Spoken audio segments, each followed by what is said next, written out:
Hello, everybody. This is Don Weber in Chicago. We decided we'll try to start right at 6:30 so that everybody knows that and we can finish on time.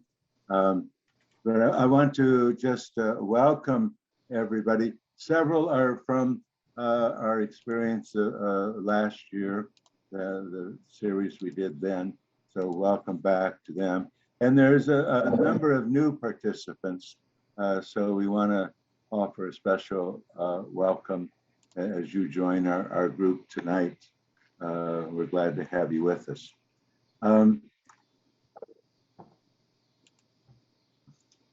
So Paul of the Cross wrote once, "In daily meditation of the Passion of Jesus Christ, you will learn charity, patience, mildness towards others."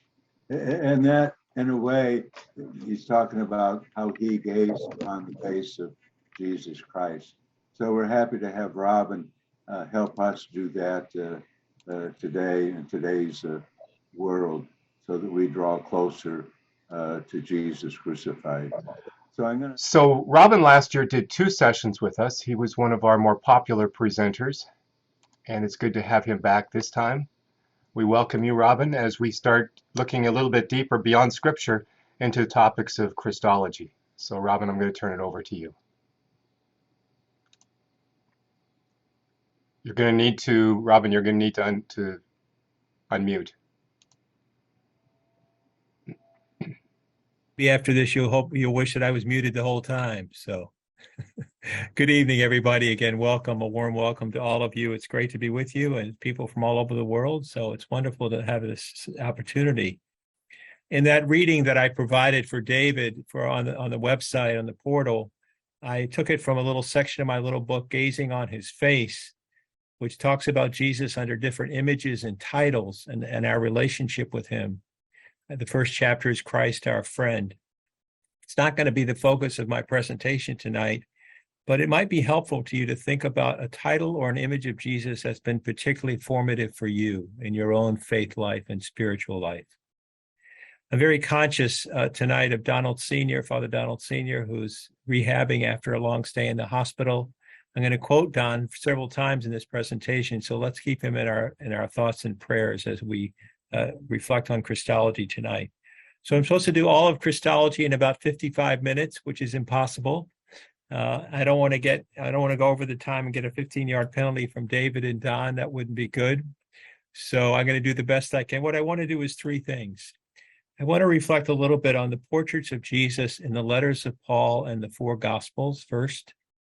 Secondly, say a few words about the development of Christology in the early church.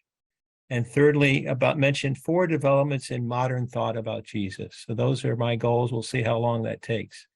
Let me share the screen here and give you an outline. It's kind of a dull, less than scintillating outline, but it'll help you follow the presentation nonetheless. Where did it go? There it is. Okay. So first, let's reflect on some of the New Testament portraits of Jesus. You know, a rudimentary form of Christology began ever since the public activity of Jesus caused people to wonder who he was and what he's all about. Last year, Don Sr. provided us with a very cogent presentation of how the Gospels came to be formed, the formation of the Gospels. We know that they're written as confessional documents, statements of faith by authors looking back on Jesus' life through the lens of the Easter experience. But there's a real historical core there. And they show that Jesus' disciples were trying to figure out who he was as they walked along with him. You can get that from the Gospels. Edward Skilobex, a famous theologian who wrote massive works on Christology, liked to say, it all began with an encounter. It all began with an encounter. Encounters with Jesus by many different kinds of people in diverse settings. The gospel narratives show us that these encounters elicited various reactions from people and led them to wonder who this Jesus of Nazareth really was.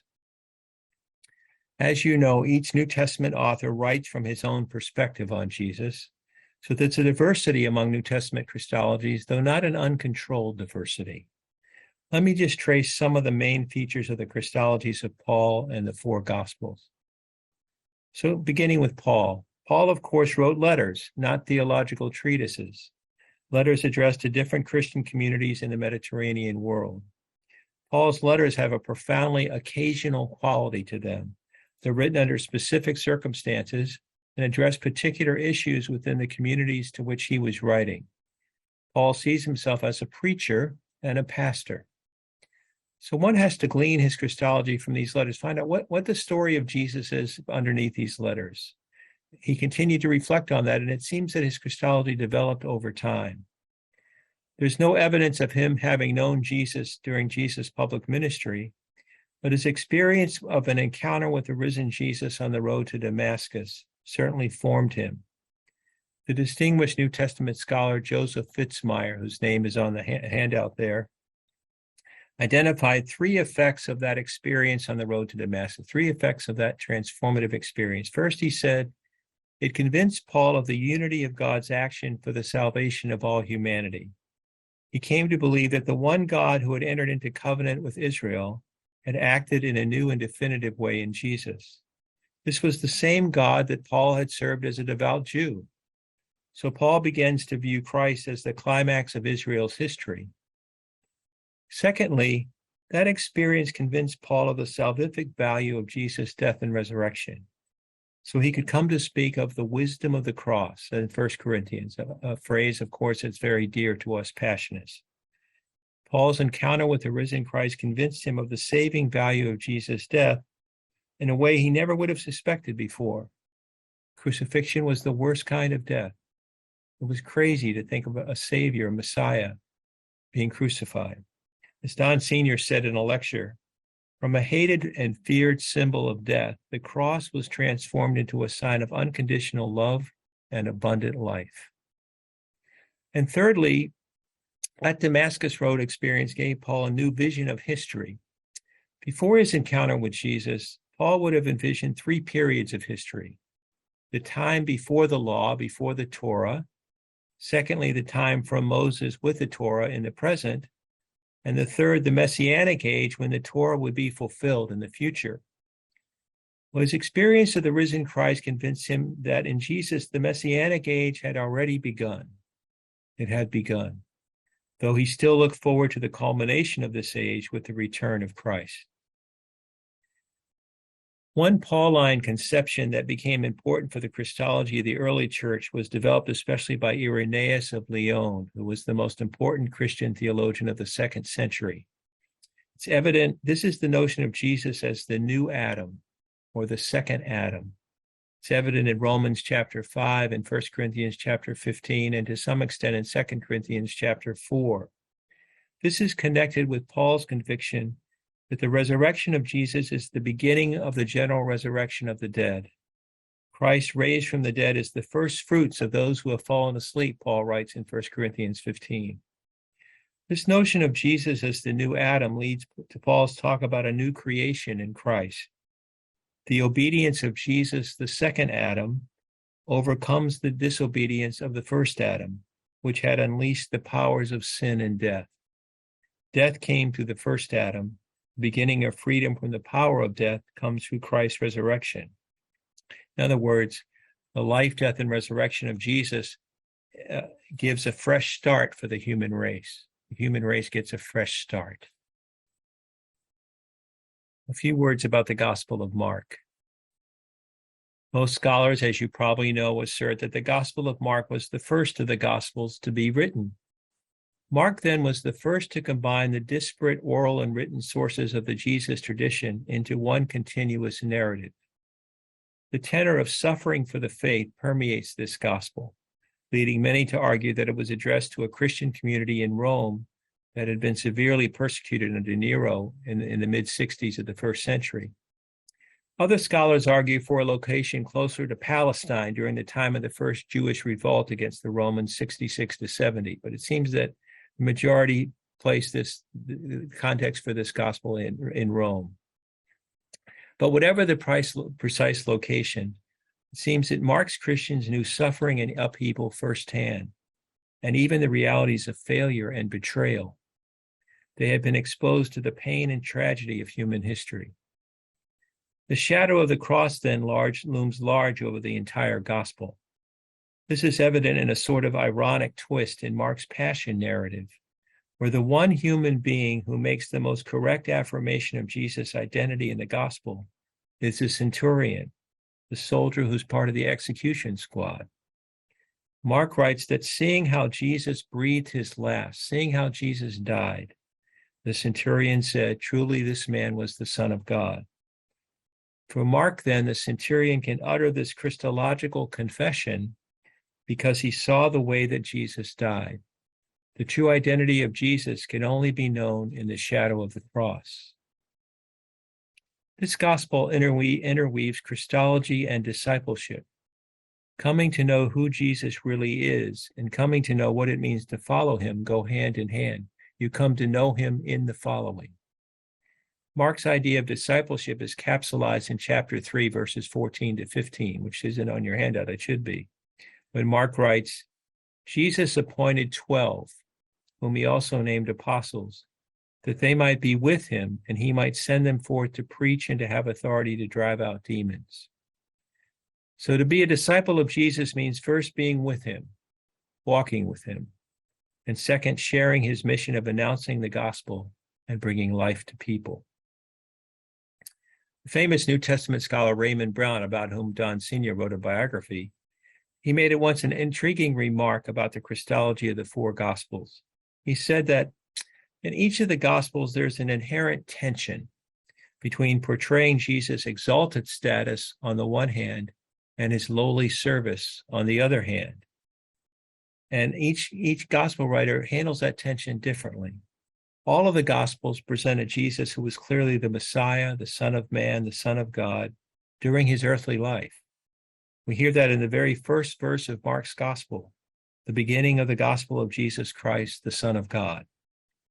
Yet each of the Gospels treats differently this tension between the exalted status, the exalted Messiah, and the lowly servant. You might think of a spectrum here, with Mark at one end and John at the other, and Matthew and Luke in the middle. Mark preserves the greatest amount of lowliness by describing a ministry in which no human being, until the centurion, acknowledges Jesus' divine sonship. The demons know it, and the reader knows it. The reader is told about it at Jesus' baptism, but not those who encounter him within the story.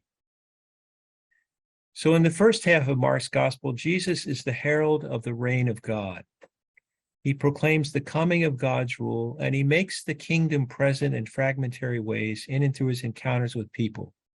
Think of his encounter with the leper in the first chapter of Mark's gospel. Jesus is moved with pity, it says, at the sight of the leper coming and asking for healing. It's a Greek word that means his guts are turned inside out at this sight of the leper. And he does the unthinkable in reaching out to touch the leper. He bridges the gap between the holy and the unclean. That's where the kingdom is becoming present, right there. In this proclamation of the kingdom, then, God is acting in a decisive way, drawing close to God's people in and through the actions, words, and the very person of Jesus. So in the first half of the gospel, up to about chapter 8, where Peter makes his great confession of faith, Jesus is the herald of the kingdom. In the second half of the gospel, after Peter's confession of Jesus as the Messiah, Jesus is depicted as the Messiah whose destiny is the fate of the Son of Man. The very intriguing phrase, the Son of Man. Here the gospel redefines what it means to be the Messiah in terms of suffering, death, and resurrection. Jesus will not be the royal Messiah who vanquishes his foes in this age. He will be the Messiah who fulfills his mission as the Son of Man, who gives his life for the many.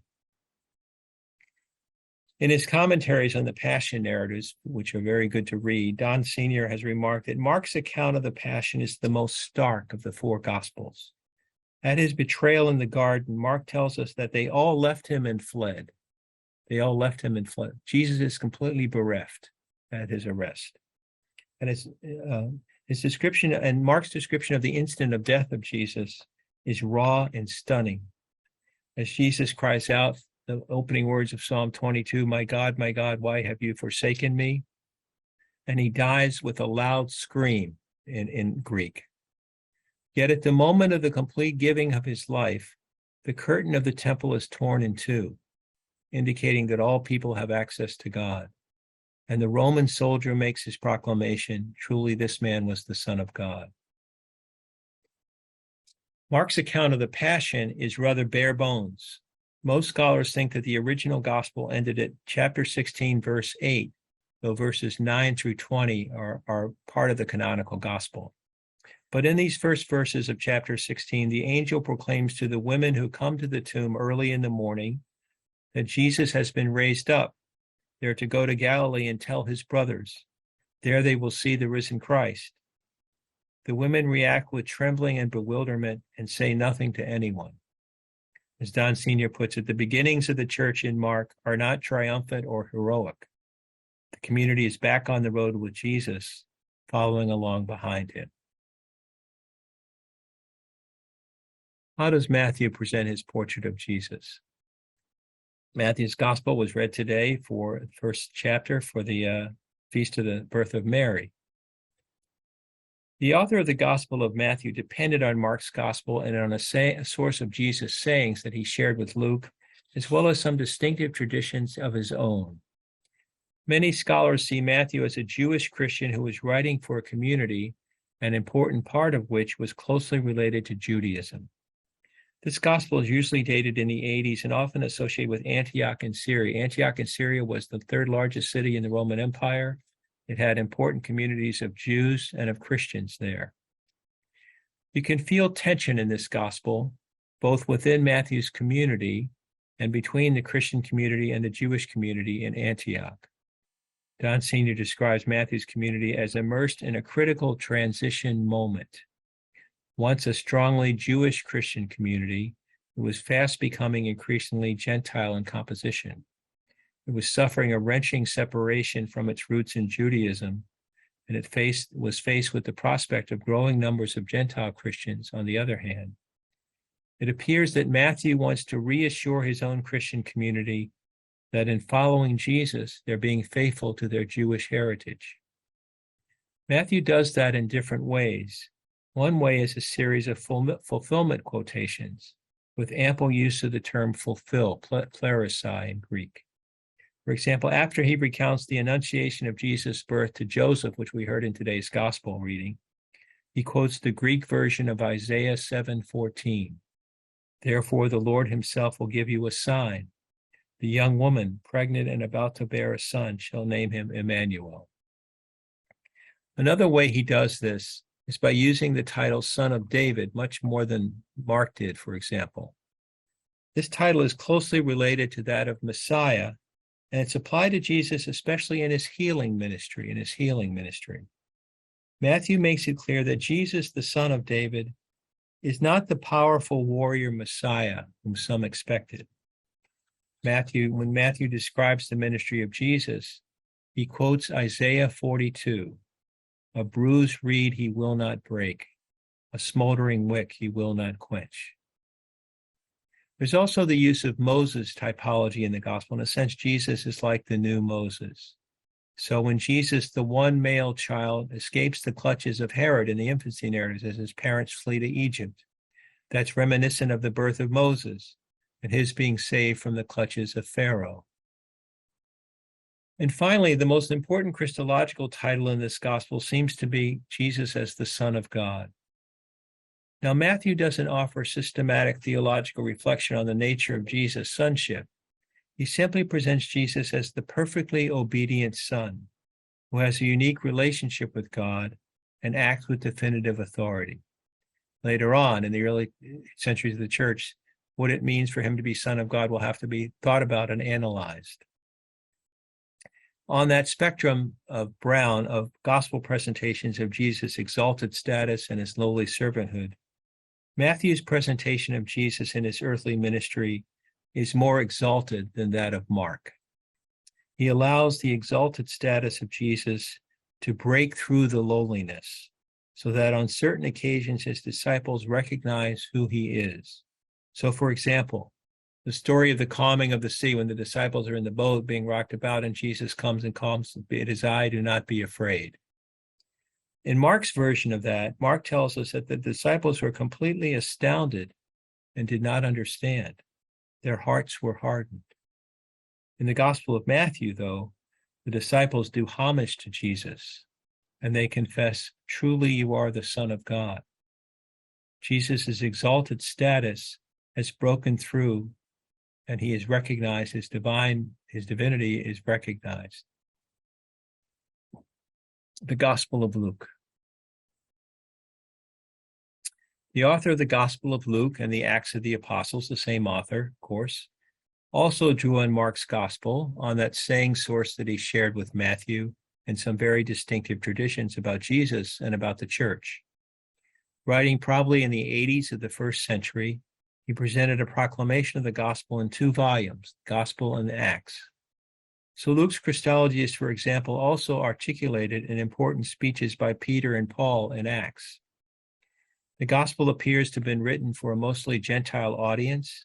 The author has a good grasp of Greek and may have been a Gentile, possibly a Gentile convert to Judaism, who later became a Christian. That may have been the case. It's be interesting if it was.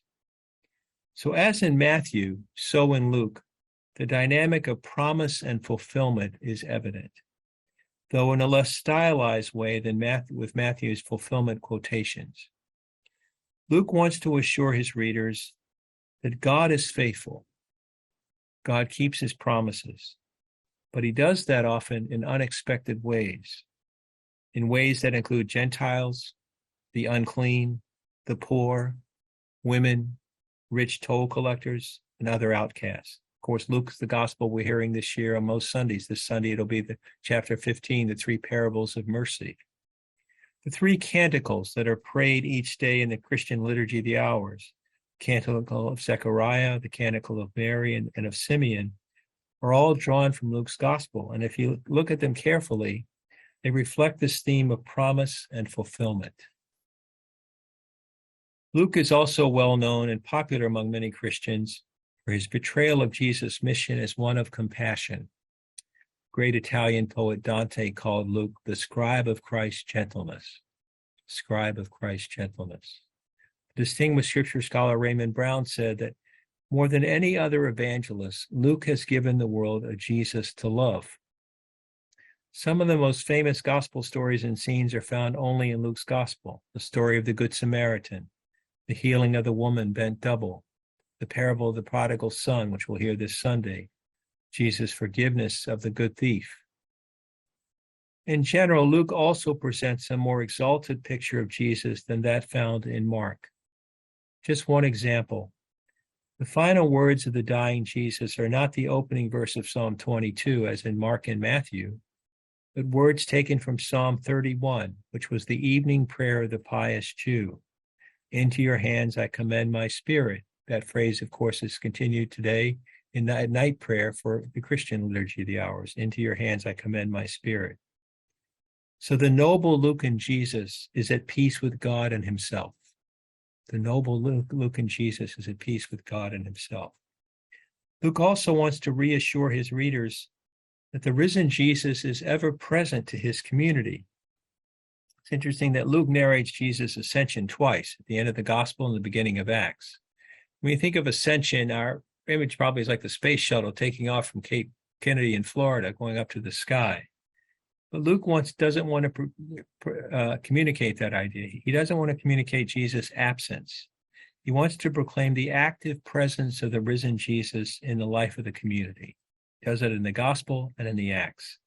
So, for example, in the famous Emmaus story that we know well from Luke 24, where the risen Jesus walks along with the 2 distraught disciples, helping them to discern the meaning of all that has taken place. It's also evident in Acts, where Luke tells us in different ways how the active presence of the risen Jesus continues in the affairs of the church. One famous example, which I've already mentioned, Paul's life-changing encounter with the risen Lord. So in Acts, the risen Christ is the church's best executive recruiter. He's the best executive recruiter for the church. The Gospel of John. As I'm sure you probably know, the Gospel of John is distinctive when compared with Matthew, Mark, and Luke. It's distinctive in structure, in tone, and in content. This Gospel presents Jesus as one who is conscious of having pre-existed with the Father before he came into the world. This perspective is spelled out poetically in the prologue to the Gospel, which serves as a kind of overture to the whole Gospel. It's like the overture of a symphony, announcing the themes that will be developed in the symphony. That's what the prologue does in John's Gospel. Prologue begins in the beginning, reflecting the words of Genesis in the story of creation. So a new creation has taken place or is taking place. It identifies Jesus as the Logos or Word of God, who was with God and was God. Further along in the prologue, we find the most explicit, though not the only one, but the most explicit statement of belief in the incarnation in the whole New Testament. And the Word became flesh and made his dwelling among us. This affirmation of the incarnation of God in Jesus is the guiding vision, sort of the governing perspective for all that takes place in the gospel. There's a lot of debate among scholars about the authorship of this gospel and the complex history of the community in which it was written and for which it was written. It seems to have been a sad history of that community with real divisions and splits and schisms, really. The hero of this community is the beloved disciple, who may or may not be identical with the Apostle John, probably not, and probably did not write the gospel. It appears that this community experienced significant transition and internal divisions. There are also indications of the tension with the synagogue, and the phrase "the Jews" is employed as a symbolic category for all those who refuse to believe in Jesus. The prevalence of this phrase has had tragic consequences for Christian attitudes toward our Jewish sisters and brothers, and still today is not adequately explained by Christian preachers to their congregation. Preachers ought to explain what it means when we read those passages about the Jews. Otherwise, it plays into anti-Semitism. A lot could be said about this gospel and the three letters of John in the New Testament, which seem to come from the same community. But suffice it to say that there's a stress on the exalted status of Jesus throughout the gospel, often labeled as a Christology from above, starting from God and eternity, coming to earth.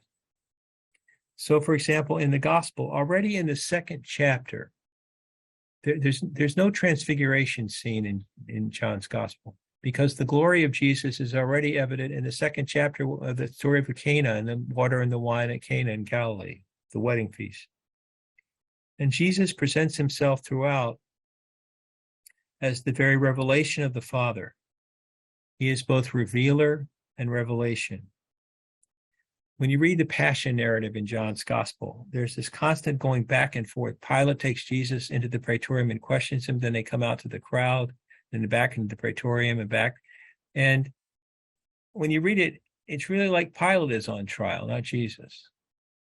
Jesus is in control and Pilate's on trial. In chapter 19, verse 9 in John's Gospel, Pilate asks the key question for the Gospel: where are you from? Where are you from? The question of origins. That's the question that the reader must reflect on in reading the Gospel. Pilate never really understands. He's dense. He doesn't get the answer. But that's the key question, that Jesus' origins are from God, not from below. That's John's perspective. And the cross is envisioned as the hour of glory, of course. Jesus' last words before his death are, "It is finished." Mission accomplished.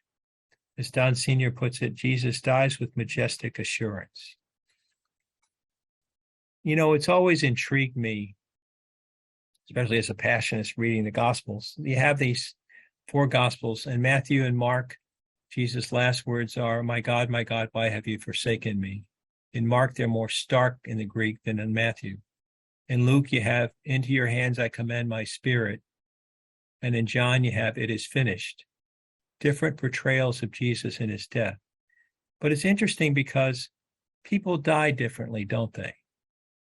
Some people fight against death all the way to the end. Death is the enemy to be overcome, and it's a battle all the way.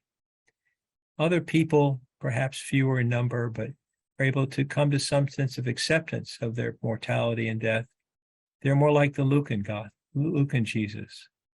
A few people, probably few in number, almost see death as a kind of triumph and a homecoming. If we only had one gospel, we'd only have one portrayal of this. But because we have these different portrayals of Jesus' death in the Gospels, it's telling us that each way of dying can be a dying with Christ. Each way of dying can be a dying holding on to the hand of Christ.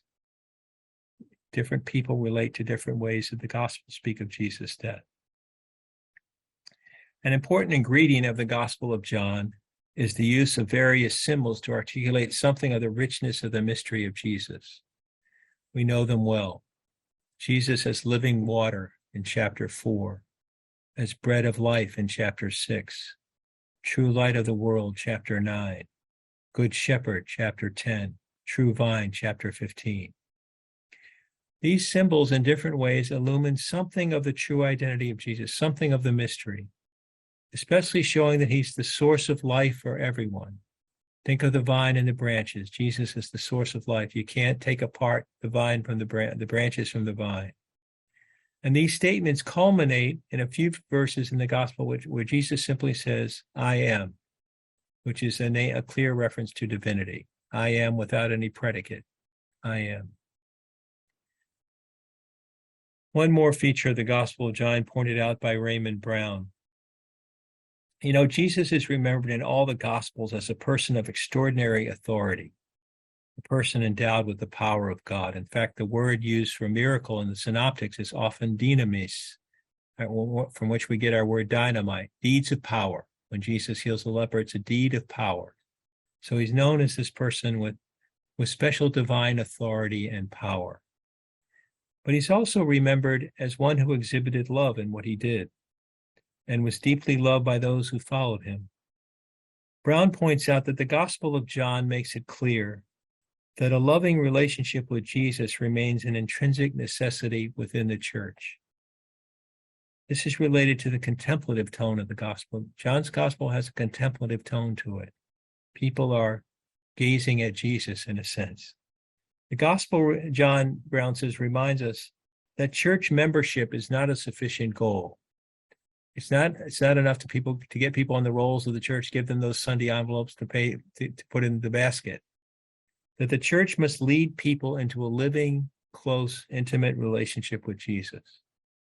If it only focuses on church membership, it's not doing its job. It must go further than that, helping initiate people into an experience of Jesus. So those are just a few words about the letters of Paul and the four Gospels, which are inadequate, I know, but it's the best we can do tonight. Let's say a few words about Christological developments in the early church. Okay. There we are. The first 5 centuries of the church were a period of intense Christological reflection and debate, intense discussion. It was a time of the expansion of the church into the larger Greco-Roman world, what we call today enculturation, enculturating the gospel in the larger Gentile Greco-Roman world, the Greek world, Greek thought.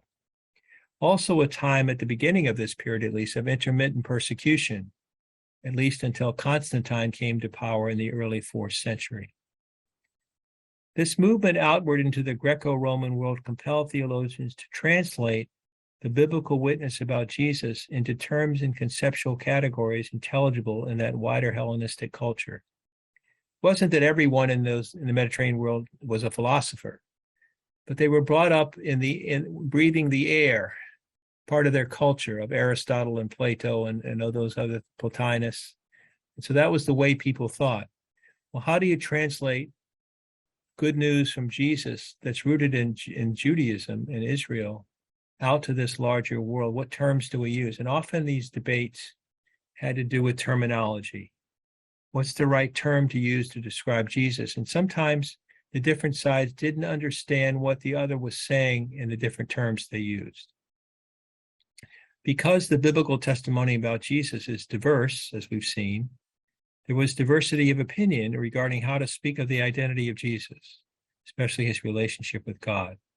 If you've ever been part of a Bible study group, you know that people can read the same text and come up with different interpretations of it, right? Well, that was happening in the early church too. All parties were striving to be faithful to the scriptures, but thinkers could appeal to different New Testament statements by and about Jesus, come to divergent interpretations. For example, if you take John's Gospel in chapter 10, verse 30, Jesus says, "The Father and I are one." 4 chapters later, in chapter 14, Jesus says, "The Father is greater than I." What do you do with that? How do you interpret that? You know, these debates were carried on by believers who participated in the church's liturgical prayer, the church's worship prayer. There's the oft-quoted theological axiom, which is on your handout, lex orandi, lex credendi. The law of praying is the law of believing, or better put, the prayer of the church influences the doctrine of the church, and vice versa. So, for example, when Christian worshipers acclaim Jesus as divine, for example, when they said Jesus is Lord, Jesus is Kyrios. Kyrios was a Greek word used for the divine. When they said that or prayed that in their liturgy or sang that, they had to ask themselves, what are we saying? What are we saying about Jesus? What is our prayer saying about Jesus? What are we affirming here? There were 4 church councils held between 325 and 451 that really became foundational for Christian doctrine about Jesus. A couple after that too, but especially these 4. The Council of Nicaea in 325, the First Council of Constantinople in 381, Council of Ephesus in 431, which is a particularly conflictual council. They brought in the troops in that one. And the Council of Chalcedon, sometimes pronounced Chalcedon, in 451. Let me just say a few words about Nicaea and Chalcedon. The Council of Nicaea was occasioned by the teaching of Arius. Whoops, I'm behind in the scrolling here. That's another 15-yard penalty. The Council of Nicaea was occasioned by the teaching of Arius, an older respected priest from Alexandria. Alexandria in Egypt was a center of both Jewish and Christian learning, great thinkers there. The debate that his teaching ignited focused on Christian understanding of the divinity of Jesus. How divine is the Son, or the Word? How divine is the Son? How is divine is the one who became flesh in Jesus? The interpretation of Proverbs chapter 8, a passage about personified wisdom, became central to the debate. Arius spoke of the Son, or the Word, as a creature, certainly the highest and most perfect creature, unlike other creatures, but a creature nonetheless. There was the famous Arian slogan, "There was when he was not." There was when he was not. For Arius, the Son is a kind of demigod, a half-god, who is not co-eternal with the highest God, or the Father. Now, this is based on certain assumptions. Arius wasn't just trying to be difficult, although he was difficult, but he wasn't just trying to be difficult. Two presuppositions. One is God's utter transcendence. God can't traffic with this world. God remains distant from this world because God is utterly transcendent. So if you speak of the incarnation, God and the Word became flesh, that Word or that Son can't be the highest God, because God could never get messed up in the muck and mire of this world. Shows you how radical the teaching of the incarnation really is. And also, it had to do with Arius' attempt to deal with the cross, the passion and the cross. There was the philosophical principle, the divine is impassible. The divine is immune from suffering. If you say that Jesus is divine and he suffered on the cross, he couldn't have been completely divine in the highest sense. So in Arius' system, a lesser semi-divine being, the Son, suffers for the highest God, who remains distant from suffering. Again, this question, we're passionists here. This question of the cross and suffering was a particularly urgent one, how to deal with that in the early church and its doctrinal debates. So the Council of Nicaea responded to the teaching of Arius by affirming the full equality and co-eternity of the Son with the Father. It amended an existing creed which had and inserted the word homoousios, one in being with or consubstantial with. Now, we know in our church liturgy they changed the word, the translation of the word homoousios to from one in being with to consubstantial with, and people in the pews scratch their heads because they don't know what that means. It means one in being with. Why did they change it? But anyway, they did. So, but that's what the word was used. That the Son is consubstantial with or one in being with the Father. The Son is God in the very sense that the Father is God. The Son is not God in some secondary or diminished sense. So this became the first installment of the Nicene Creed, which was completed at the First Council of Constantinople about 60 years later. And it remains the creed that is common to Eastern and Western Christians. Well, the council did not fully resolve the crisis. There was ongoing debate about what the term homoousios meant, and Arian Christianity survived for several more centuries. The great defender of Nicaea was Athanasius, the Patriarch of Alexandria, who argued from salvation reasoning. Athanasius asserted that the salvation that Jesus brings means more than just having your sins forgiven. It's more than a juridical or legal sense. It means participating in the very life of God. They use the word divinization. We still hear it, or sometimes hear it at Mass, preparation of the gifts, when the priest says, by the mixing of the mystery of this water and wine, may we come to share in the divinity of Christ, who humbled himself to share in our humanity. That's the theology of divinization. It's dear to the Greek Eastern churches. So that they talked about the marvelous exchange, that God came to share our humanity so that we could share in the life of God. Athanasius said, if that's the salvation that Jesus brings, you can't give what you don't have. Jesus must have been truly divine if he gives us a share in the divine life. That was the way Athanasius argued to defend what Nicaea had said about Jesus. The Council of Chalcedon met in 451 in the wake of a series of Christological debates that involved bishops and theologians of rival theological schools in Alexandria and Antioch. They didn't always like each other. It was like Notre Dame playing Boston College in football. Alexandria and Antioch didn't get along too well. These debates revolved around how to speak of the relationship between the divine and human natures in Christ, along with how to affirm the unity of his person. The immediate context for the debate was a teaching that's usually called monophysitism, one-naturism, suggesting the notion that in Jesus, the divine nature absorbed the human nature. So here the true humanity of Jesus was put in question, which was a recurring tendency in the early church, to put the true humanity of Jesus in question. The council reaffirmed the Nicene Creed and published its own Christological statement. This most famous Christological teaching represents an attempt to affirm the unity of the person of Jesus, while also affirming the completeness of his human and divine natures in the one person. It speaks of the Lord Jesus Christ as consubstantial with the Father as regards his divinity, and consubstantial with us as regards his humanity. So there's this deliberate effort by the council to produce a balanced formulation in the wake of controversies that led up to Chalcedon. The council's teaching does not really provide a Christology in itself. It's like going to a baseball park. It gives the foul lines within which the game can be played. That's what the Council of Chalcedon. It gives the parameters within which Christology that's seen as orthodox can be articulated. Most scholars today would argue that even though they may argue differently than Chalcedon, it remains a normative statement for them. And finally, quickly, 4 developments in modern Christology. We've been very patient here, maybe running through this, that have taken place in the last 75 years or so. Let me get the screen up here. Okay. The first is the recovery of Jesus' true humanity. The Jesuit theologian Karl Rahner is an important figure, though not the only figure.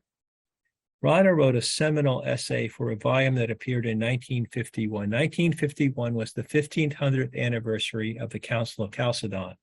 Now, most people in the pews in 1951 were more interested in who won the World Series in 1951 than in the 1500th anniversary of Chalcedon, but theologians get excited about these things. So there was this collection of essays written by great theologians, including Rahner. And Rahner titled his article in German as Chalcedon, End or Beginning, ? Chalcedon, End or Beginning, ? He wanted to argue that Chalcedon did not put an end to Christological reflection, even though its teaching remains normative. Rahner made several key points, and one of them was the need to reaffirm Jesus' true humanity. He was convinced that much of Catholic Christology of his day, including the way that normal people in the pews taught about Jesus, was tinged with monophysitism. Put crudely, the idea that Jesus is God in human disguise. Jesus is God wearing a human costume. Rahner insisted that if Jesus is the true mediator between God and humanity, he must be truly human. He must have lived our life and died our death. Rahner stressed that precisely because in Jesus a human nature was assumed by the divine, Jesus' humanity must be truly real and full. This is because closeness to God and genuine human autonomy increase in direct, not in inverse proportion. In other words, when the divine draws close, the human is not nullified or abbreviated or overwhelmed. It's brought to fulfillment. It's brought to perfection. So if we say that in Jesus you have the closest possible union of divinity and humanity, his humanity must be complete, full. He must be more human than you and I, because the divine has drawn infinitely close in his case. The second movement has been the development of liberationist Christology. Starting in Latin America, versions of liberationist theology have been articulated in many different places and cultures now. Peruvian theologian Gustavo Gutierrez is often spoken of as the founder of liberation theology. Gutierrez was sent as a young man to study in some of the best schools in Europe. But when he returned to teach at the University in Lima and work in a pastoral center in a very poor area of Lima, came to believe that the method of theologizing in which he was trained would not work there, would not work in the context of massive poverty and exploitation. So he published his book, A Theology of Liberation, in 1971 in Spanish. Gutierrez's Christology focuses on God's solidarity with the poor and the oppressed. He draws on the Exodus motif in the Bible to speak of God in Christ as liberator. He highlights Jesus' earthly ministry on behalf of the poor, in which Jesus reached out to those on the margins. And he describes the incarnation in a very intriguing way. Listen to this. He describes it as an incarnation into littleness and service in the midst of the overbearing power exercised by the mighty of the world, an eruption that smells of the stable. An incarnation into littleness and service in the midst of the overbearing power exercised by the mighty of the world, an eruption that smells of the stable. That's the incarnation. There have been some tensions between the Vatican and liberation theology, but their work has influenced the Catholic Church in articulating especially the principle of the preferential option for the poor. A third development in Christology has been the influence of feminist theology. In this country, in its articulation among white women, as well as Latina or Mujerista theologians, and African American or womanist theologians. Foremost Catholic feminist theologian in the U.S. is Elizabeth Johnson. She draws on the wisdom literature of the Old Testament, which speaks of God in feminine gendered language as Sophia in Greek. She names Jesus as the prophet and child of Sophia, who in his public ministry announces that God is the God of all-inclusive love, who wills the wholeness and humanity of everyone, especially the poor and the heavy burdened. Johnson highlights Jesus' life-giving interactions with women in his ministry. Wary of the classical notion of Jesus paying the debt of sin through his death, she envisions his death as the result of his ministry, that Jesus threatened the status quo and the political and religious status quo, and that's why he was killed. She interprets Jesus' resurrection as the action of the Spirit of God, who seals Jesus in new, unimaginable life as pledge of a future life for all the violated and the dead. And finally, the fourth development in modern Christology is to mention is the rise of ecological Christology, or Christology of those who are ecologically minded, we might say.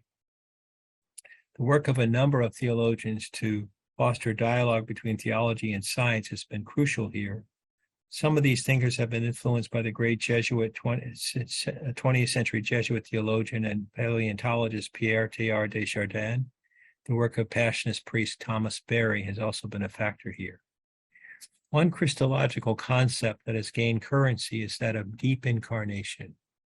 Deep incarnation, first suggested by a Lutheran theologian from Denmark named Niels Gregersen.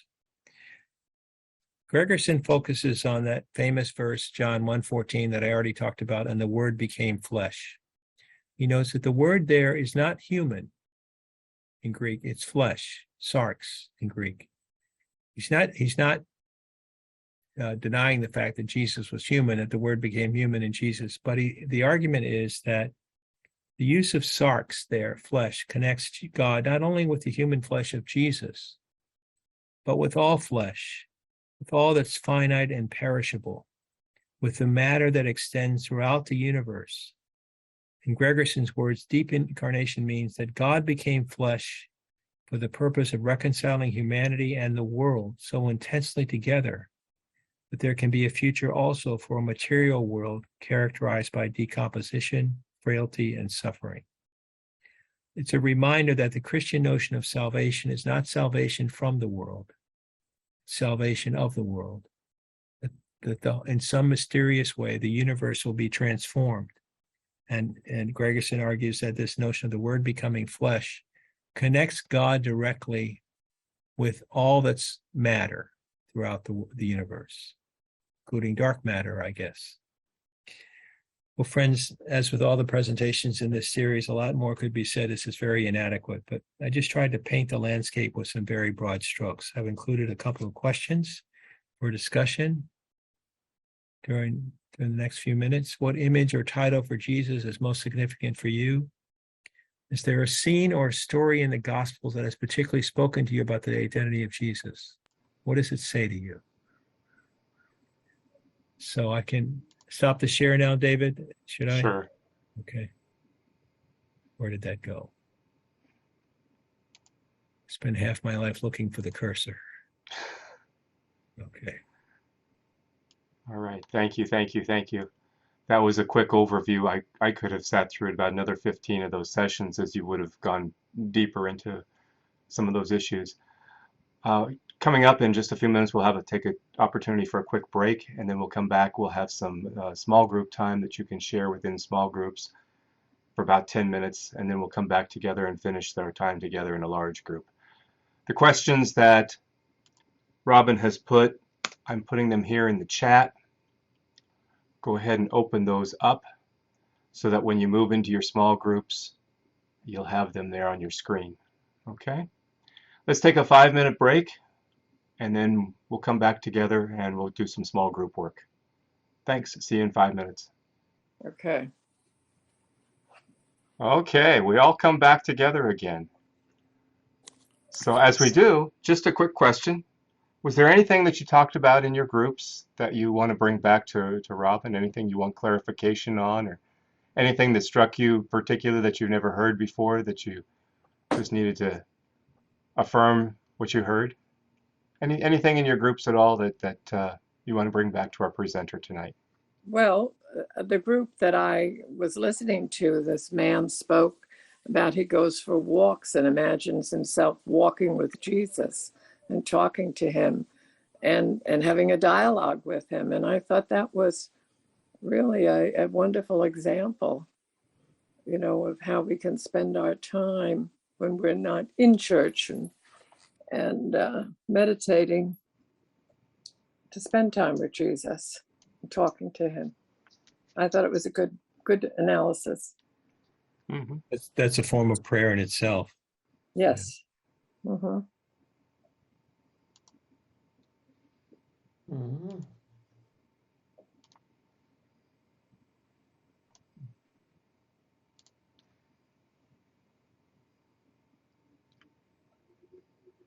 Thank you for kicking that off. Any other thoughts?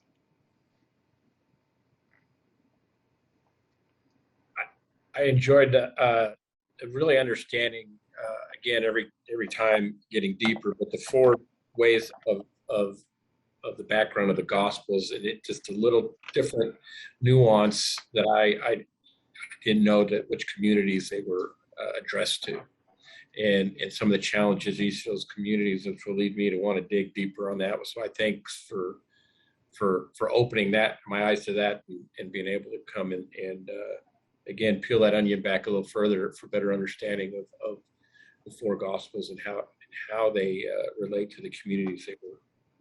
Okay, thank you. Yes, I thought that was excellent. And how you pointed out the differences between the four of them and their interpretation of it. We never really, when we were in school, we didn't study the Bible in depth. So it was very interesting to have that. Well, Don's not here tonight, but I'll do a little plug for him anyway. He wrote a book several years ago called Jesus, a Gospel Portrait. And the book is basically 4 different images or portraits, if you were to have an artist paint a portrait of somebody, of how Mark, Luke, Matthew, and John portray him. So the book is called Jesus, a Gospel Portrait by Don Sr., if you want to read more on that. Jesus, the what portrait? A gospel portrait. A gospel portrait. All right. Thank you. It's a very fine book. I like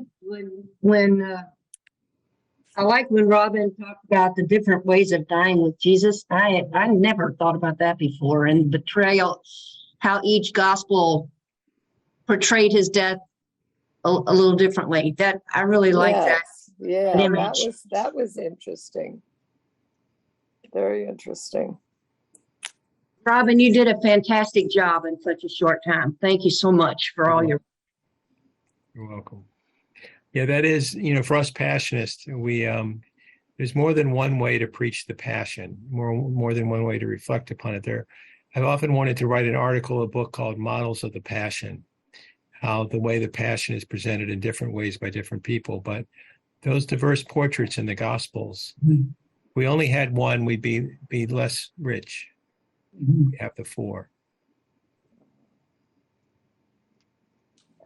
Is it true that John's gospel was written 30 years later? Do you think that affected his interpretation? Most scholars think that John's gospel was written in the 90s and the letters of John after that around 100. So it would have been about 60 years after Jesus lived and died. Mm-hmm. So usually the first ones would be more accurate. Not necessarily. No? When it's fresh in your mind, you don't think? On some things, scholars think that John's gospel is more accurate. For example, Jesus makes several trips to the Jerusalem and the temple, not just one, as in Mark and Matthew and Luke. Some scholars think that's probably more accurate with regard to Jesus' life and ministry. I'd say. Robin, I want to ask you, please, is your book about the face or faces of Jesus? I've forgotten the exact wording of the title. Is it still available? Can I go somewhere to buy it? It's on Amazon. Yeah, it's only a year and a half old. Oh, excellent. Good. Yeah. Actually came from a retreat I gave once. Great. And the exact title again is? Gazing on His Face. Good. Thank you. Thanks, Kevin. I think the parable about the 2 disciples with Jesus on the road to Emmaus was quite interesting. He did what Robin did. He explained the prophecies in the Old Testament, and he was kind of scolding them and chiding them as he did it, But,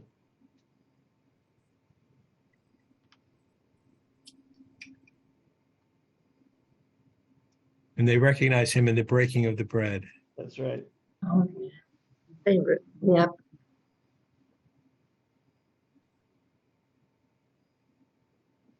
Was there anything in there that I missed that I should have said that is on your mind that I wasn't treated?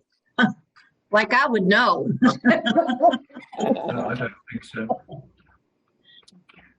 Well, I'll throw something out. what's inspired maybe 25, 30 years ago the reinsurgence of the quest of the historical Jesus? Well, this is the third quest of the historical Jesus. Actually, it's happened a couple of other times in the turn of the century and 20th century, and then more in the 60s and 70s.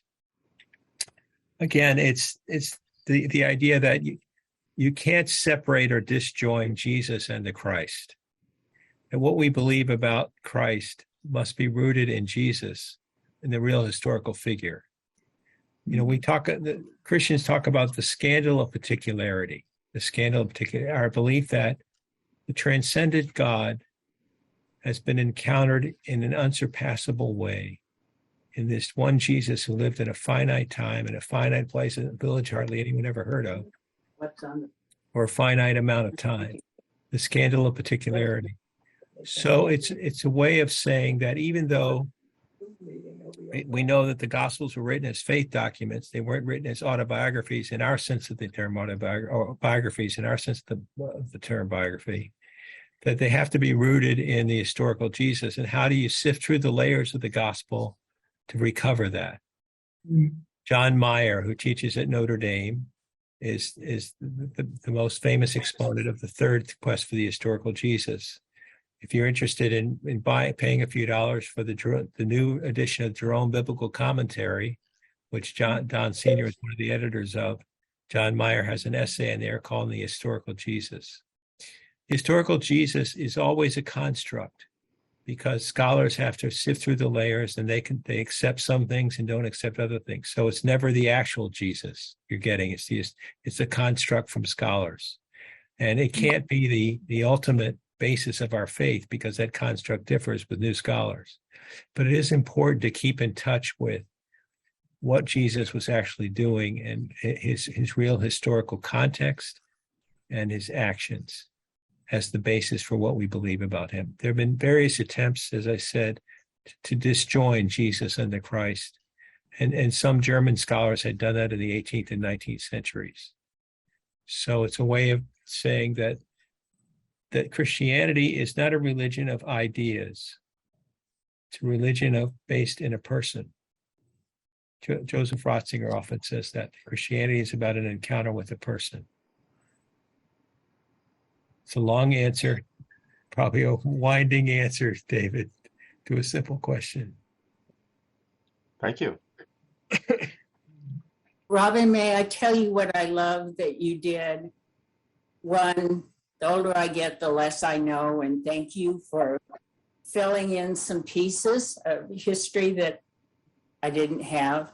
That was very rich for me, but I love the way you framed the questions, that we get to be in some ways an author of our own book in the good news. When you frame the question of what's the image that spoke to you, that really took me from the historical mind, the intellect, which I deeply appreciate, down to the heart level. How do I describe Jesus? How do I live? In my small breakout group, I said that the title I would give him, my image, is the other.